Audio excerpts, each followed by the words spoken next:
So we just did the two non-tropic hormones, which was ADH and oxytocin. And now we'll switch gears and we'll deal with the tropic hormones. They're a little bit more complicated because it's this whole issue of passing the baton, if you will, from one gland to another gland using these special tropic hormones. And so the first one that I'm going to deal with is the thyroid gland. And so before I get on to that, let me get a thyroid.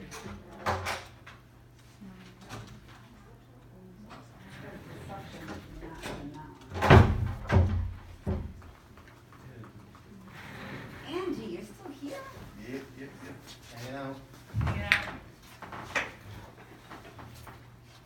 You weren't going to leave, were you? Yeah, I was gonna sneak off. Bad behavior. What kind of luck was that? I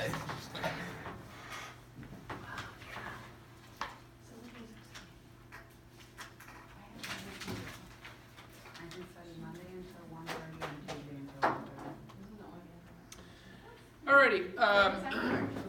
So we're going to start dealing with the thyroid gland. And I want you guys to remember that we sort of dealt with the thyroid gland in AMP1 when we dealt with calcium regulation. Okay, so you've actually had a lot of endocrine, in your past course. And we'll review that, but that had to do with calcitonin and parathyroid hormone. Do you guys remember? And you have the exact same diagram. We'll deal with that. But the one that I want to deal with right now is going to deal specifically with the thyroid gland. We've already sort of introduced this with the negative feedback system. And if you look on your handout, you're going to see a little illustration that I don't have a copy of, but I did put it in yours. And you're going to see that in the thyroid gland, you've got these follicles, these cavities. Now, again, that term follicle just means that you have some sort of a cavity-like structure. And, excuse me. Bless you. And in that follicle, what I'm going to have is a lot of water with a lot of protein. And when you have a lot of protein that's so thick it sort of forms a gel, sometimes we often call it a colloid. Okay, so colloid is a very general term, and when you see the term colloid, you're dealing with a lot of protein in this environment. Okay, so inside the follicle, you're going to have a lot of this colloid, and so right here, this gland here is just divided up into all of these little follicles, and then the cells that are around it will be my follicular cells.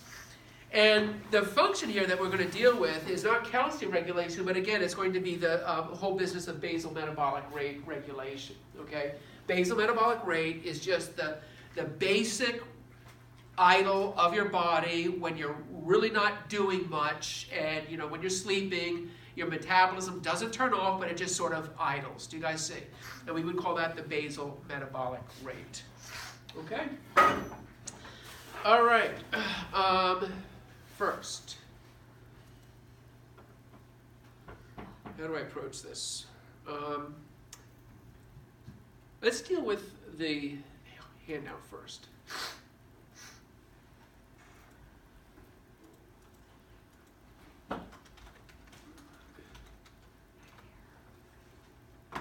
Does anybody have a Kleenex? I do. Chance. Can I have? Would you mind if I borrow one? I'll give it back to you when I'm all done. Can I have 5 points in the next test? What a hustler. Brownie points. I'll even give you 2. That was nice of you. Thanks so much. All right, so this is a little bit of an improvement over what I gave you before. Because in this illustration, and remember, I would look at this one, not the first one that I dealt with, because this one is a little bit more complete. You've got the 2 graphs there. But what I see here is these thyroid hormones.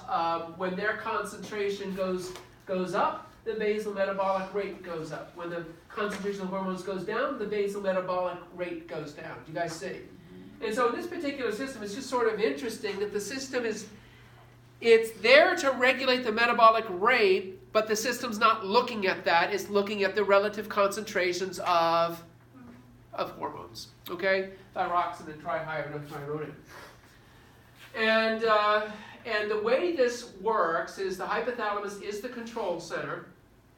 And we're going to build on this because you saw that other diagram. We'll talk about that in just a second. And what happens is I'm going to secrete a tropic hormone. We'll call it thyrotropin-releasing hormone.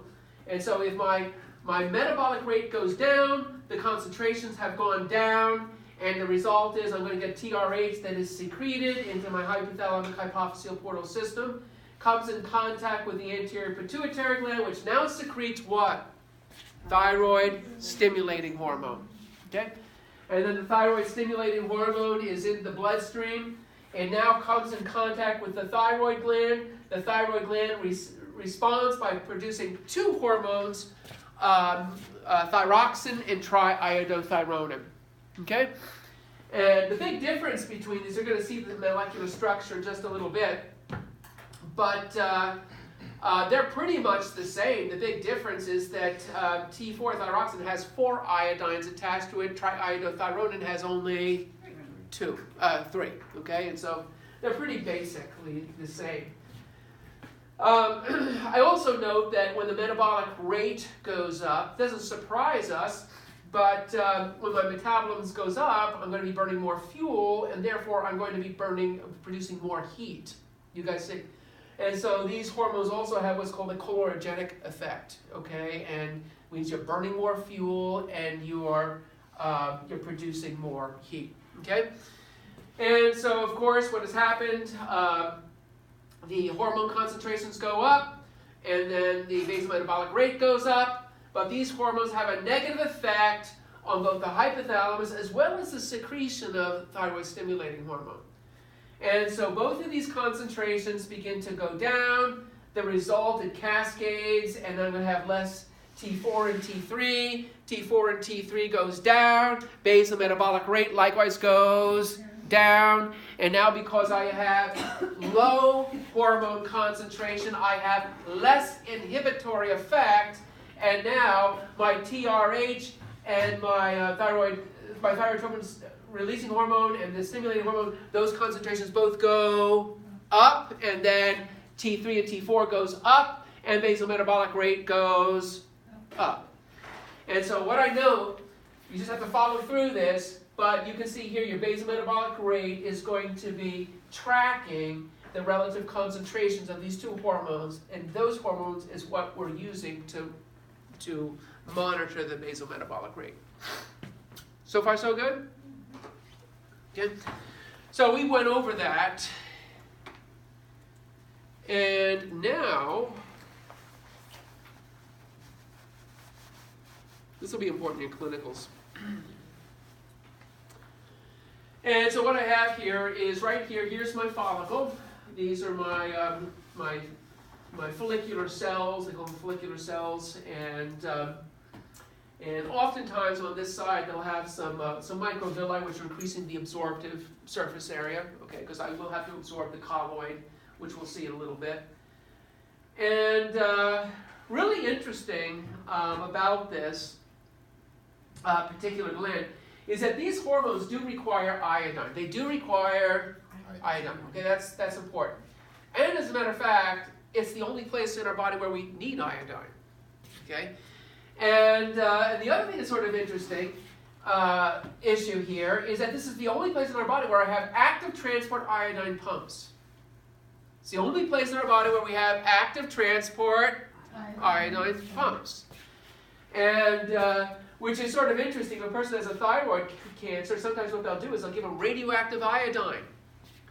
And it works, because what they can do is they'll put that in there, and then the thyroid gland is going to selectively pull it out of the blood, and now they're going to start accumulating this radioactive material in the thyroid gland, and that now is going to inhibit its growth. Do you guys see?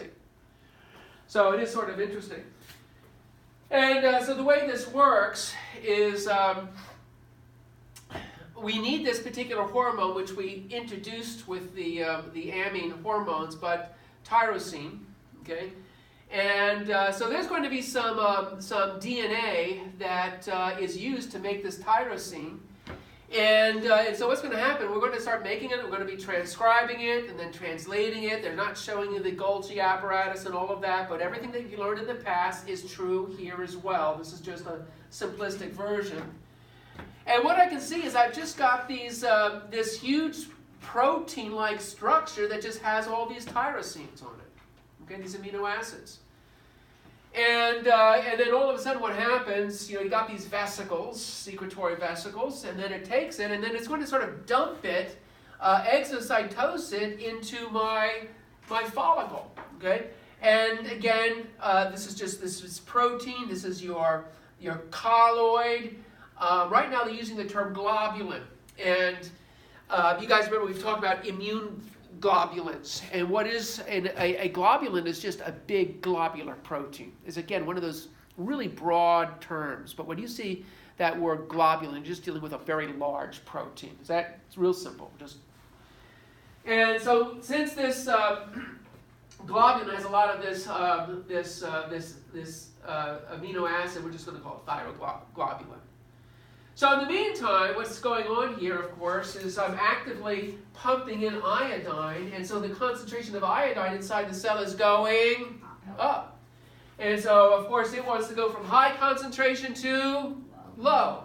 And so it does. And so there's going to be a transporter. A what, everybody? A transporter. You might want to take a picture of this if you want. But there, you've got it on your video. So the transporter will allow the iodine to go out. And I know that the iodine now begins to interact with my thyroglobulin, and it's being iodized. Do you guys see? And so that's inside this, in this follicle. And that's just the protein. That's just going to be the stockpile of material that when I need it, I can convert that into T3 and T4. Do you guys see? So it's just the raw material ready and available in order to make thyroxine and thyronin. And so let's say, I do now need some more. So of course what has happened is my pituitary gland has secreted thyroid stimulating hormone. It has secreted what? Thyroid stimulating hormone. So I'm going to stimulate the thyroid gland to now produce T3 and T4. And so at this point, what happens by receptor-mediated endocytosis? By what? Receptor-mediated. Yeah, I begin to pull in this thyroglobulin, and you can see I now have my tyrosines that have all these iodines attached, and you can sort of see this one here is going to be a T1, 2, 3, and this is going to be my T4. It's got 4 of them. And the short of it is you're going to have, I like to redo this because I like to put all the little funny things in there. But of course you'll have lysosomes that are going to fuse in. You'll have an endolysosome. You guys see? And then the result of that is that I'm going to start breaking this stuff down. Okay? So protein, I'm going to digest it, lysis, proteolysis. Okay? And the result is that as the enzymes begin to just cut this thing apart, I now have my T3 and my T4. And then what will happen is that's going to now enter into the bloodstream. You guys with me? And the result is basal metabolic rate goes up, as well as the hormones. And then the result is you can cascade the thyrotropin releasing hormone, thyroid stimulant, blah, blah, blah. Now those hormones are going to go down, and then this process will likewise go down, and metabolic rate will go down. Okay? That's a cool picture.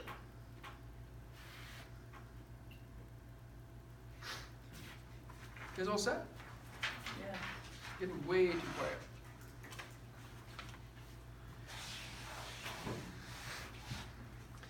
Make sure I covered everything. Did you guys get all that? Is everybody all set? Oh, here's something else on your sheet. So functions, it does increase your metabolism. It has a calorogenic effect. I did cover that. Sometimes you can have some problems with the thyroid gland, and then you can have hyperthyroidism or hypothyroidism. And so when you have a hyperthyroidism, what happens is your thyroid gland is producing too much T3, T4. And therefore, your metabolic rate is always going a little bit fast. you're one of those people that can never seem to gain any weight, and you may even have trouble sleeping at night or whatever, but your metabolism is going fairly rapidly. And but on the other flip side is sometimes people will have hypothyroidism. And when you have hypothyroidism, what's happening is you're not producing enough T3 and T4, and therefore your basal metabolic rate just seems to be a little bit low. Okay, and that's the way it is. Another interesting thing with this is this, and you don't see this in the United States anymore, because what we do is we iodize the salt we ingest. You know what I'm talking about? So there's iodine in the salt, so what I'm about to describe you're not going to experience here in the US much. But you guys remember when we talked about bone growth and other times, is that when a tissue or an organ begins to experience some stress, what oftentimes it will do is hypertroph. It will enlarge. It will enlarge to try to overcompensate because of the lack. Do you guys see? There'll be all sorts of things that do this. And what happens is this, is that if you have a dietary deficiency where you're not taking in sufficient iodine, by extension, I'm not making much T3 or T4. Do you guys see? And so the result of that, and again, your hypothalamus is not looking at your basal metabolic rate, it's looking at those hormones. And so since those hormones are really depressed, what will happen is that I'm going to start having more thyrotropin releasing hormone, so on and so forth, and then more thyroid stimulating hormone. And the result is that the TSH goes up, up, up, up. I keep stimulating this. Do you guys see? And one of the things that happens is the thyroid gland begins to get bigger and bigger and bigger and bigger and bigger, and it just takes up the neck. That person has a water. It's a goiter. Whoa. I just Googled the picture. You probably got a bad one too. Nope, I got a bunch of them. They're pretty intense. Whoa. Goiter. Is it D or T? T. Goiter things. So what? Yeah, so there it is. So big thyroid. And there's other symptoms to it as well. But that's a pretty big goiter. Just gets bigger. Looks like he's got a beard. All right?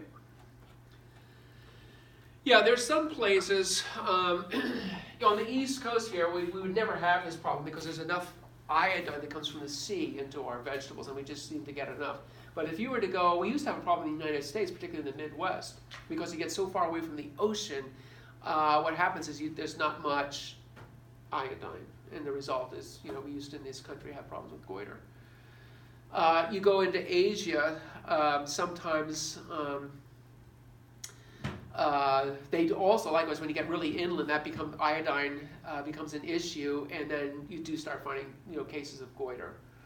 As a matter of fact, you go into Mongolia or some of these other countries, I don't know if it's still this way, but everybody has a goiter. And if you don't have a goiter, you look weird. I'm okay with that. I'm okay with some. You follow? Yeah, because everybody's like it. So there's, if you don't have one, say, what's wrong with you? So it's because you don't have enough iodine in your diet? Correct. Really? Yeah, that's iodine induced, or lack of thereof, but there could be others as well. So when you start taking off enough iodine in food, Go ahead. you expect like the size to go down or not? Like when you start taking in iodine? I don't know enough about it. You saw some pictures there that were surgery. They removed it surgically. So my thought is that doesn't happen. Is that once it gets to a certain size, at that point it's irreversible, and then they just have to remove it surgically. So when they remove the thyroid, that means you're never gonna make thyroid common. If what?